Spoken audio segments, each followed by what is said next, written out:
Thank you so much for joining us today. You know, yesterday we were in San Diego, California, talking with one of the country's most notorious drug dealers, Mr. Ricky Ross, better known as Freeway Rick. Take a look at this tape. I think I'm an expert on cocaine. There's not many people that has dealt with as much cocaine as I have. I think I'm an expert. I saw people strung out from snorting cocaine, where they snort cocaine all day long. I saw them take powder and put it in cigarettes and smoke it, just like a rock smoker will. And they'll smoke back to back to back.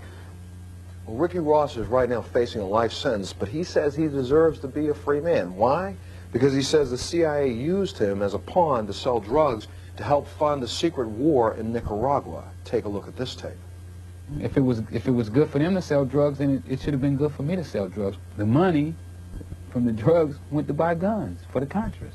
Now, Ricky Ross compared himself to Superfly, the character from the 1970s movie, who seemed to have it all. Cocaine was like a situation like party, you know, like have fun, you know, like it's like just being cool, you know. It wasn't nothing negative about it, you know. It was never, we didn't ever see a crack mother. It wasn't no crack mothers. It wasn't nobody strung out on cocaine. It was like the people that was buying, you know, made $500, $600 a week, drove brand new cars, had nice looking women, wore nice clothes, you know what I'm saying? But Ricky Ross lost it all when he was arrested on cocaine trafficking charges last year. And Ricky Ross is right now at the center of one of the country's biggest controversies when it comes to drug. And I'm going to tell you something, if this controversy continues to escalate the way it has, and it will, I think this country is going to stop for a second and say it's wake-up call time.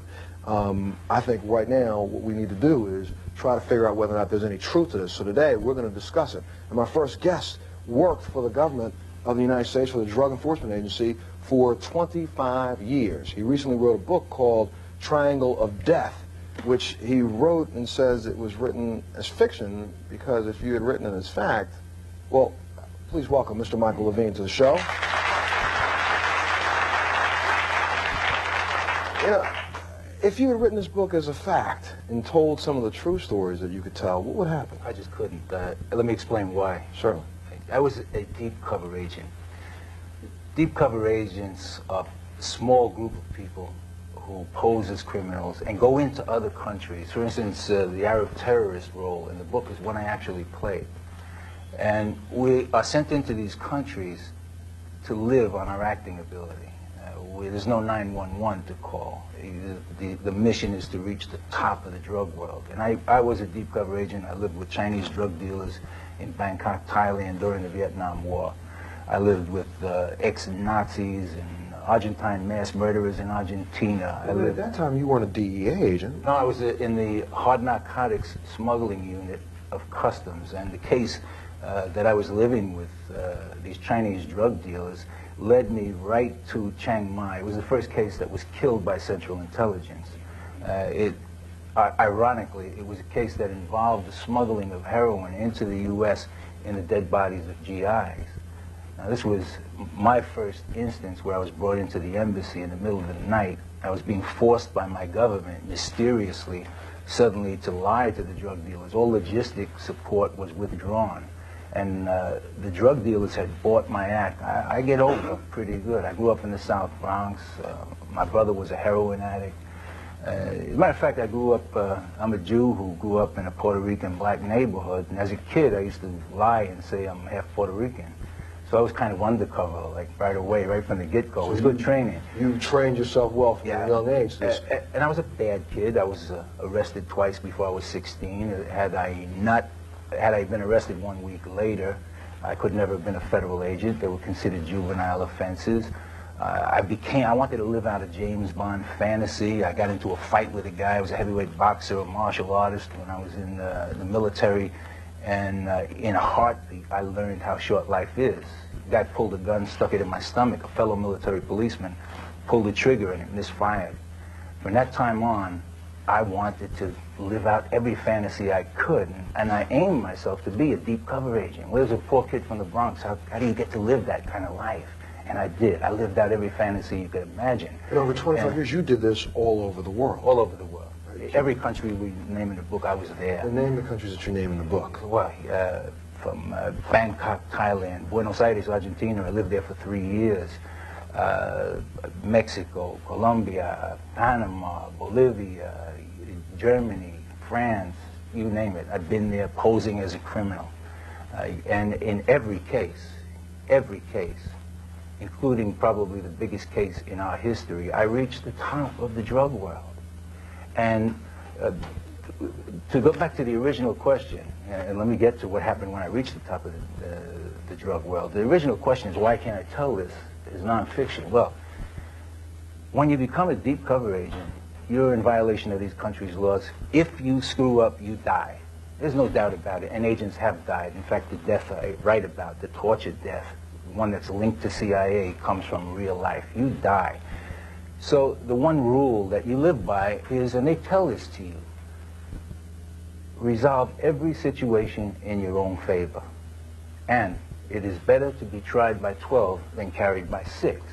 Now, when you live that rule, even though I was watching my brother die, a heroin addict, die inch by inch, and even though I believed I was doing right, I knew I was doing a lot of wrong things to survive. Anybody who does that has to survive, has to do everything they can. Now, the point is, when you live by that rule, you can't come out and talk about it. So you unwittingly join the U.S. government mafia, of which part the CIA is the kingpin, the Don. So you're saying that the CIA is the kingpin of the head of the United States mafia? Look, I've put thousands of people in jail, thousands. DEA gave a British writer once a figure of 3,000. It was a lot more than that. I've never failed in putting a case before court, conspiracy cases, undercover cases. I've never lost a case.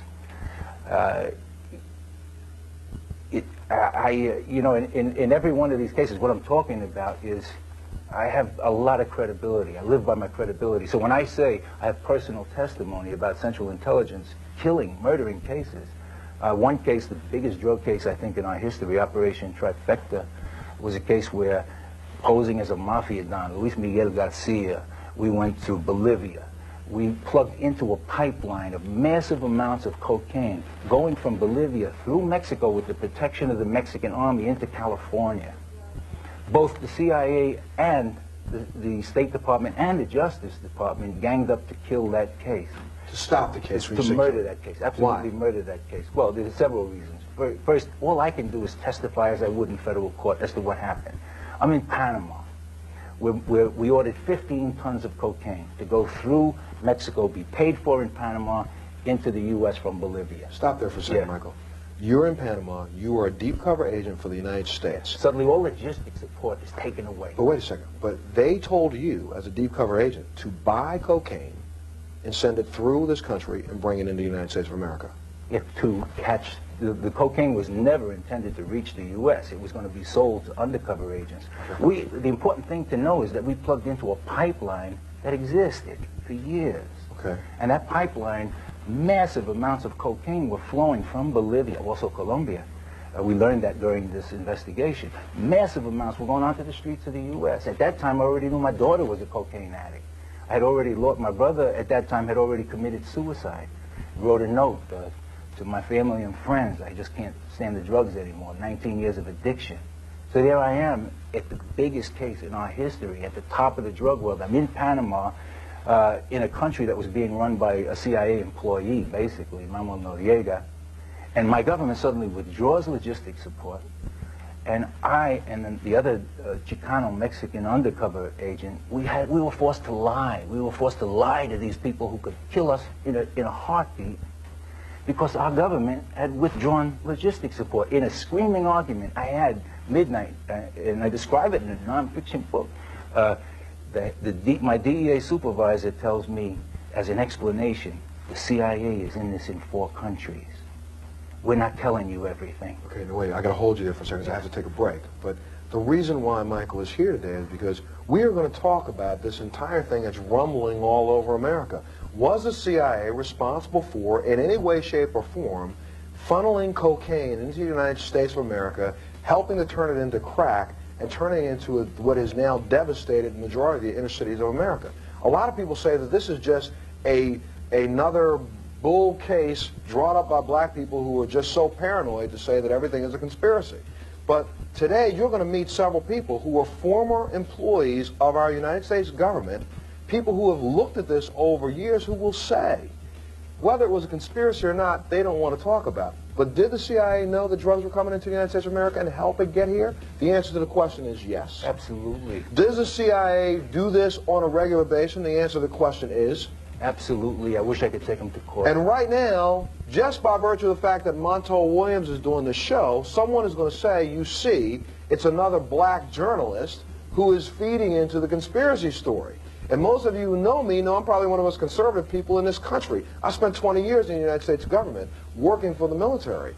This show is about finding some truth and saying to the American people, let us get the answers that we demand, because it's our dollars that paid to bring Coke to America. We'll be back right after this.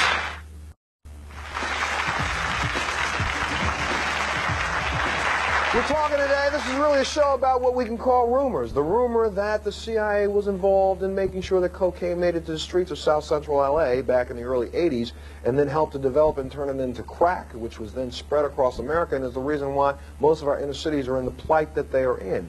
And a lot of this has been out there for years, but it wasn't until recently that the story broke again. And my next guest is a reporter, not from San Diego, California, but from San Jose Mercury News, and he wrote a story called The Dark Alliance. Please welcome Mr. Gary Webb to the show. And Gary, this really, I think the current fervor over this issue is because of your article. A lot of people may not be familiar with what the Dark Alliance meant and stands for. Why don't you tell America what the story is about first, and then we'll talk about the issues. It was about a cocaine ring that operated along the west coast of the United States throughout most of the 80s. And they were funneling, they were selling cocaine in South Central. They were also selling it in Oakland. They were selling it in San Francisco. They were selling it in San Jose. And some of the money they were making was going to support an army that the men who ran the cocaine ring worked for, called the FDN. This was an army that the CIA started in 1981 and supported. Better known to us, most of us who remember news, the Contras from Nicaragua. So go right ahead. The men that were running the cocaine ring were top officials of this Contra army. And what we found was that they were selling this stuff in South Central, which is, predominantly black section of Los Angeles, immediately before the outbreak of the crack cocaine epidemic. They started selling powder. Tons and tons and tons of powder cocaine was going into this one small area of the city. And from there, they sold it to Freeway Rick. And Freeway Rick took the powder, turned it into crack, and starting in 1983, 1984, began distributing it to predominantly the gangs, the Crips and the Bloods in Los Angeles. And they spread it, from there. From there. Now, since this has happened, you have butted heads with everybody in Washington, D.C., trying to get information about the story. Have you not? Yeah, we worked on this for a year, and it was only because, some people at National Archives believe freedom of information means freedom of information. We got some documents that showed that pretty strongly there were some CIA connections to this. Let's talk a little bit about those documents for a second, because there's a gentleman, this figure that we talked about yesterday on the show. His name is Blandón. Danilo Blandón, who was a person who was a member of the aristocracy of Nicaragua before the fall of Somoza, and then he fled and comes to the United States and decides, while he's in the United States, so you can all understand this, he wants to raise money for the revolutionaries who are trying to overthrow the government that just overthrew them. So here in the United States, they try to do fundraisers, and that doesn't work, and then Blandón gets a scheme, well, I can get some cocaine cheaply, with some help from some of my friends, and get it into the United States of America. All I need to find is somebody who can sell it. So they find a gentleman by the name of Rick Ross, who is Freeway Rick. Rick Ross comes in and starts selling cocaine at the terms beginning 1 or 2 grams. And within weeks, 2, 3, 4 kilos a week. Within months, what was it, 10 to 15 kilos a day. Ricky Ross was selling cocaine to the point of making $3 to $4 million a day. He sold so much cocaine, it hurt his fingers to count the money. Not only in Los Angeles, but in Cincinnati, in St. Louis, all the way across America. So some can say, and this is the reason why people are so angry at you in your article, is that Ricky Ross, the dope dealer, was supplied by the CIA because Blandón was an operative for the CIA, correct? Blandón and Meneses were working for an army that was a wholly owned subsidiary of the CIA. They were meeting with CIA agents. Blandón, and this came out in court. I mean, Danilo Blandón is now a government witness. He works for the Drug Enforcement Administration, and we've paid him, I don't know, $166,000 over the last 18 months because he's such a good informant. So they put him on the witness stand in Ricky Ross's case, and he testified that in 1981, he went to Honduras, he met with the commander, the military commander of the CIA's army, and he was instructed to go raise money in California for this Contra army. And he was told that the ends justified the means. And those ends being sell cocaine if you have to. Well, look, he was in the room with the Nicaraguan representative of the Cali cartel, Mr. Meneses, and he was in the room with a government marketing expert named Danilo Blandón. Now, if they weren't talking about selling cocaine, I don't know what they were talking about. And this is all information they can find on a website. I have to use that website, but on a website on the internet. So we're going to put that up so people can go and look at these documents take a look at the documents yourself and judge it. But Michael, now, I mean, there's a stretch here. Here's a guy who is obviously a CIA operative, Mr. Blandón, who is working with this government-backed army that we've kind of created in Nicaragua. But how the heck does this guy get to bring in tons of cocaine? When I say ton, I'm talking tons. 3, 4, 5, 6, 7, 8 tons of cocaine weekly in the United States of America for 7 years, and no one can ever catch him. Well, number one, Mr. Meneses was actually indicted in 1984. He was known within, my own sources in DEA told me he was known as el rey de la droga, the king of drugs. He was in more than 40 files and indicted mysteriously, and people within DEA say that it was CIA intervention that kept this sealed indictment from ever being opened. So he was well known. He's well known. The connection between him, Blandón, and Calero, who was the head of the Nicaraguan government in exile, is clear. There's a clear evidentiary. We got a picture of it. Yeah, there's a clear evidentiary trail. Now, if you want to follow that trail up, you have to first understand how CIA and DEA work. I was a country attaché assigned to Argentina. Now, during those years, there were people who I inherited on the payroll who were murderers. They were also on the CIA payroll. So, Murderers on the CIA payroll. Not only murderers, I'm talking about mass murderers. And I wrote about it in books that I thought would have America marching on Washington. Nothing ever happened. How are you alive today? A miracle. Just absolutely. Why didn't the CIA bump you off before you came to the Montel Williams show? Because to me, they will say tomorrow, he's a kook, he's crazy, don't believe anything he has to say, don't worry about it, there's no conspiracy. Well, at the same time, DEA called me one of their best in a New York Times article. The only thing I can say, Montel, I lost my son, I lost my brother because of this phony CIA-backed drug flow. Somebody once said that if you don't have anything in your life to die for, you don't have anything to live for. And after losing my son, that's the story of my life. God bless Gary Webb. I've been trying to tell this, and other DEA agents are now coming out trying to tell this story. Let me take a break. When we come back, we got a lot of people who disagree with all of this. They're here today. We're going to have a good argument. We'll be back right after this.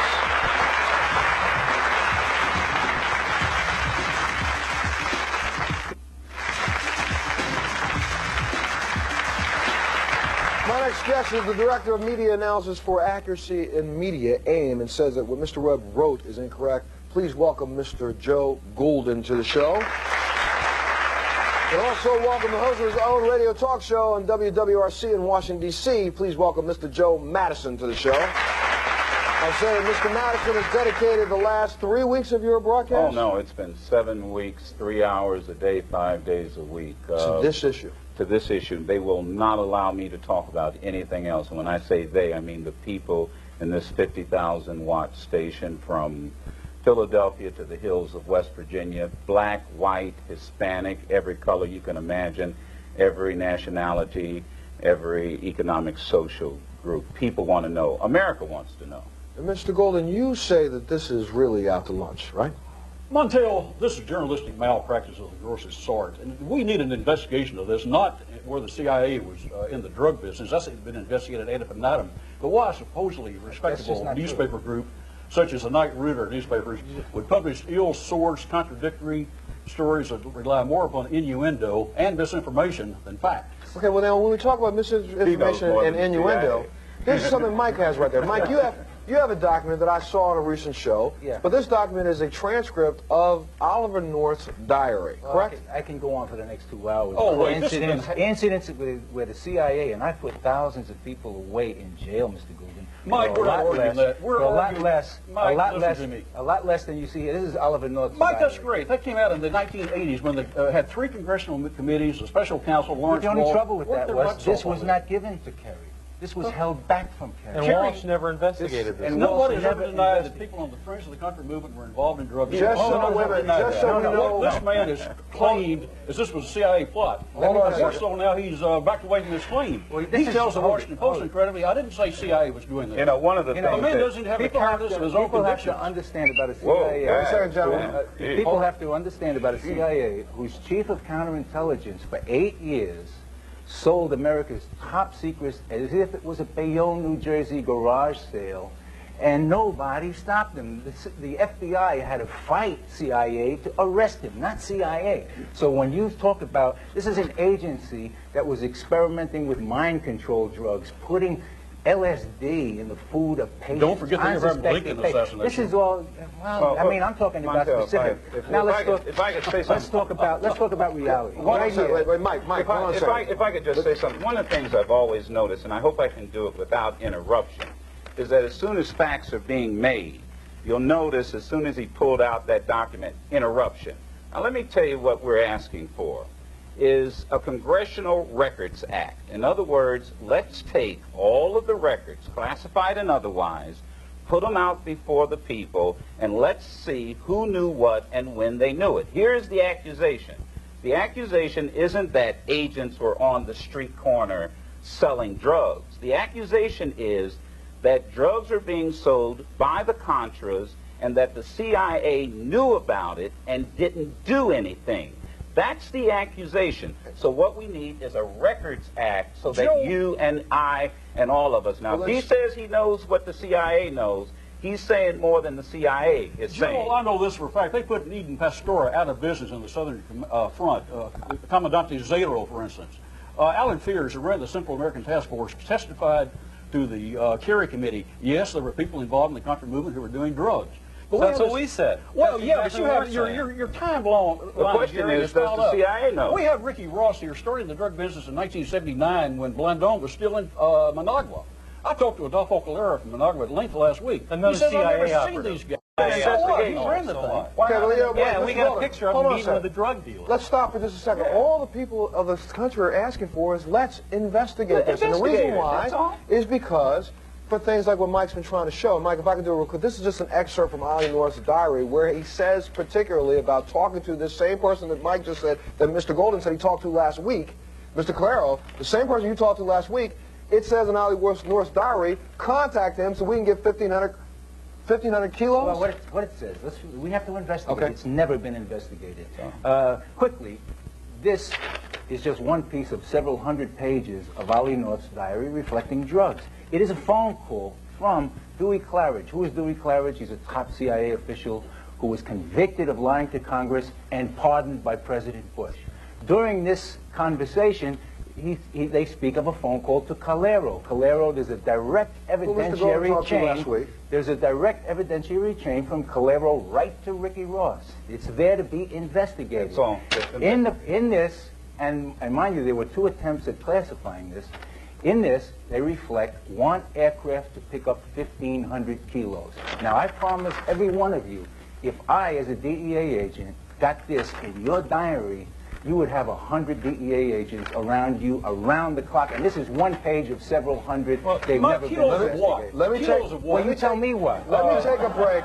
Coffee! Yeah. Coffee! Let me take a break. When we come back, we're going to be joined by Congressman Charles Rangel, who says that, you know what, all we want to know is the facts. Let's look at the facts and give us all an opportunity as citizens of this country to evaluate the facts. That's all everybody wants to do. Every American wants to know the truth. When we come back, we'll hear from an American who wants to know it. We'll be back right after this.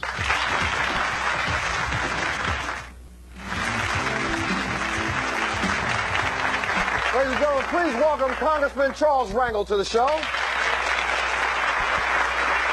Before we take even one more step, I'd like to be able to set this up for our viewers at home so they understand what we're talking about. What we're talking about here is that there is at least information that alludes to the fact that over an 8-year period of time, from 1982 until about 1988, there is a person who is a known paid informant for the CIA who is funneling drugs to a crack dealer, dope dealer in Los Angeles. This is the part that's a known fact for most of the information. This person was known to be a CIA operative. He is the person providing cocaine. Tons of cocaine that's coming into the United States under protection. No one ever busts him. His partner is the biggest drug dealer in Central America, a guy by the name of Meneses, who obviously is supplying to him. Everybody completely looks the wrong way. For 8 years, this gentleman, Ricky Ross, is able to sell his drugs with the assistance of this guy, Blandone, selling drugs all over the place, never gets busted. He goes to jail, is in jail, a month away from getting out of jail.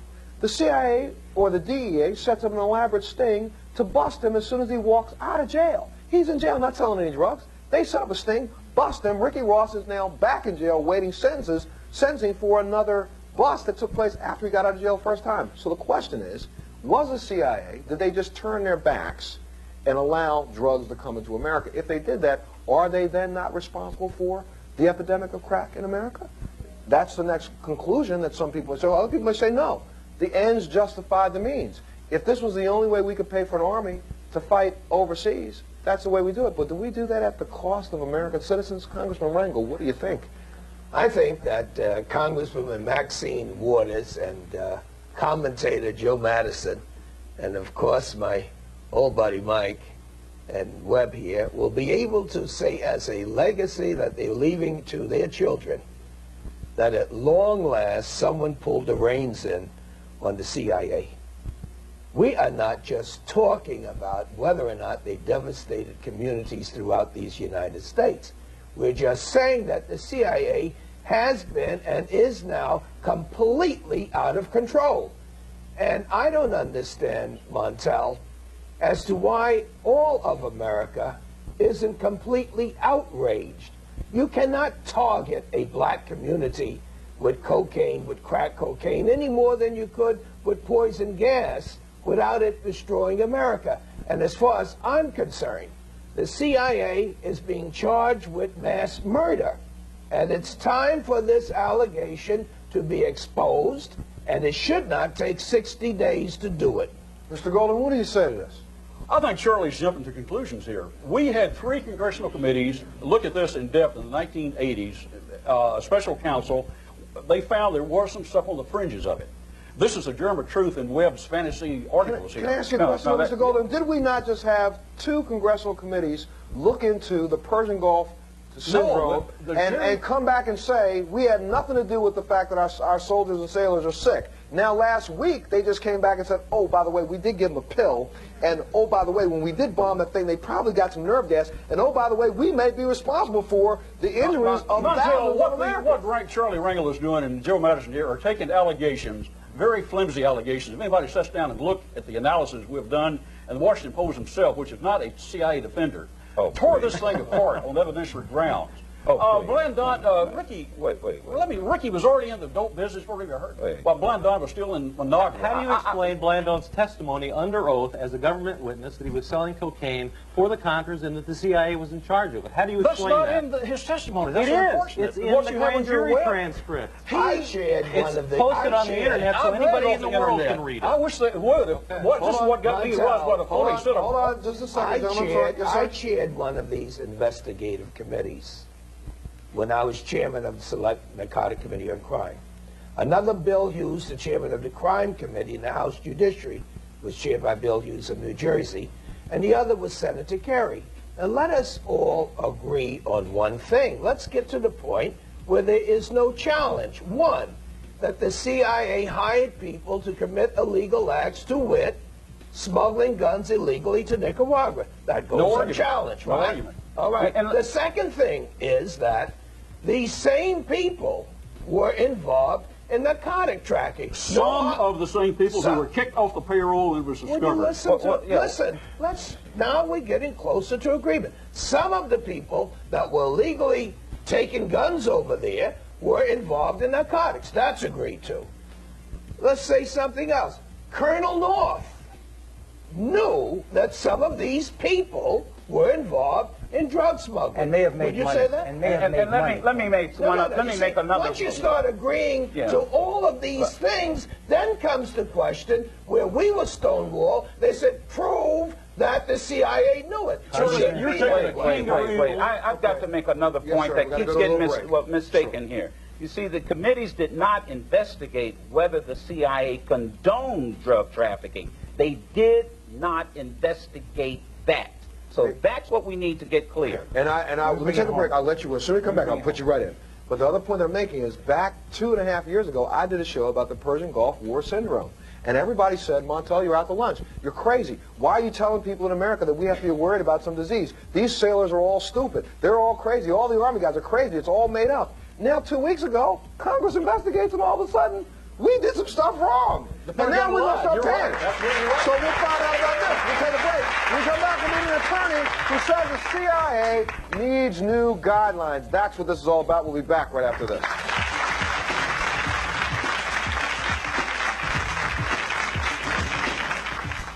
Yes, ma'am, you had a comment. Yeah, I just more or less had a comment more so than a question.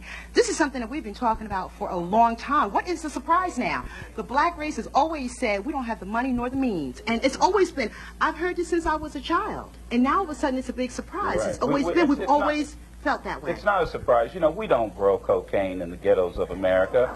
It's got to come from somewhere. And the only thing that I will ask is that my good friend Charlie Rangel here, if he will go back and help get legislation started that will create a Records Act. Once we create a Records Act, then we can all see what's there, classified or otherwise, and make up our own minds, black or white. Okay, Michael, I got to let you go ahead, I sir. was hired by the government as a tactician. Right now, what we're succumbing to is what Central Intelligence wants. We're making it a black issue. And it's not. And it's not. My brother died. My son died. There's millions of Americans who suffered.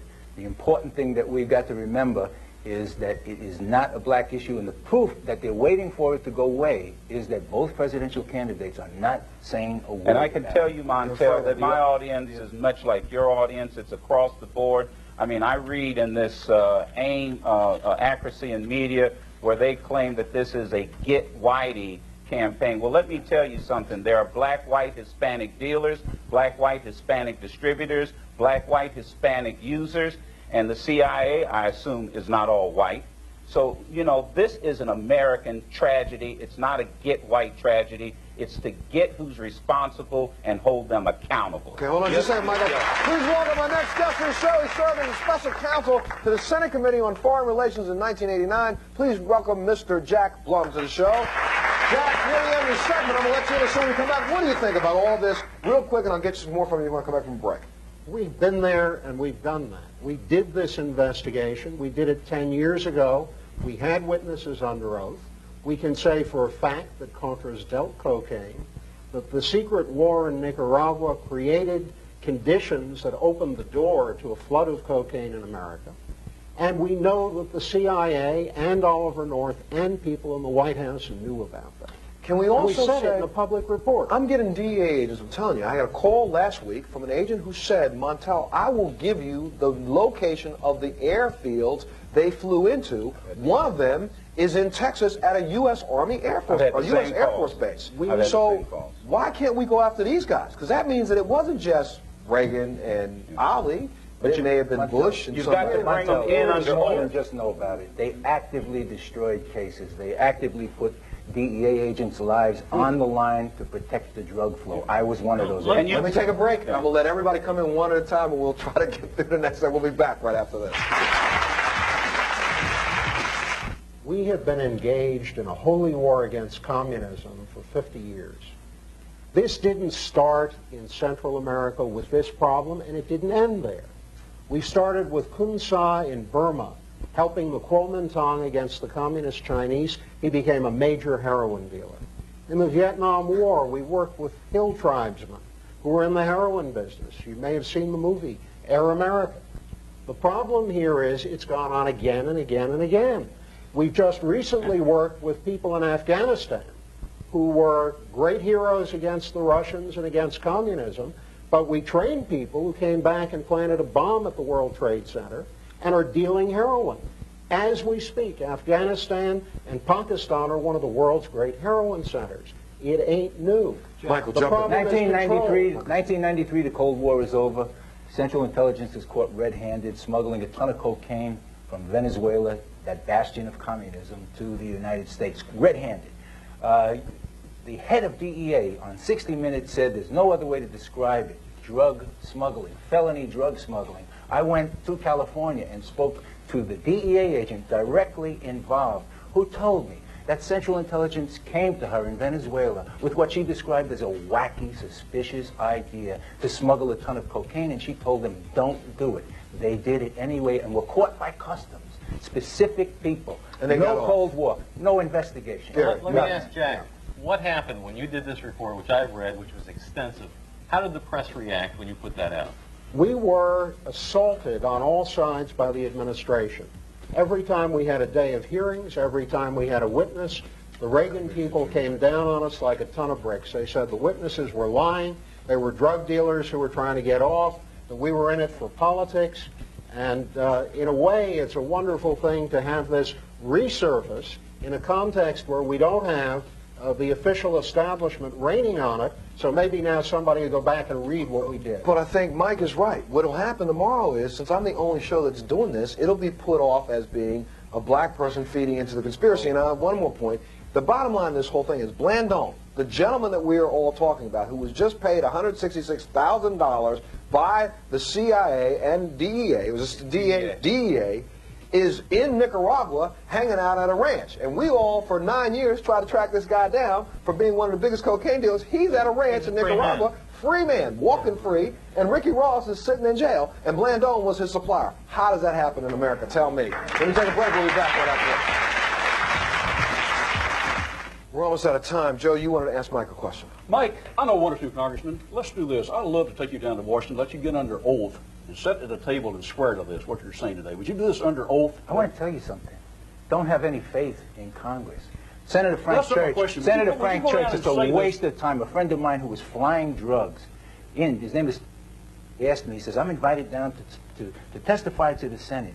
What do you advise? He says he actually flew the You don't drugs. trust There's a contract. Congressman Rangel here? No, I don't trust well, I don't believe the Congress of the United States has been able to control the Central Intelligence for 20 years. They've been working as apologists for them. In a deep cover probe, it was a New York Times bestseller where I detailed, backed up by... Mike. You know, all this, let me agree with Mike. My The testimony one is thing in that's print. coming out of this is that there should be outrage in these United States that any federal agency can plan to murder American citizens, whether they're black or white. The delay has been that they said that they targeted it for black communities.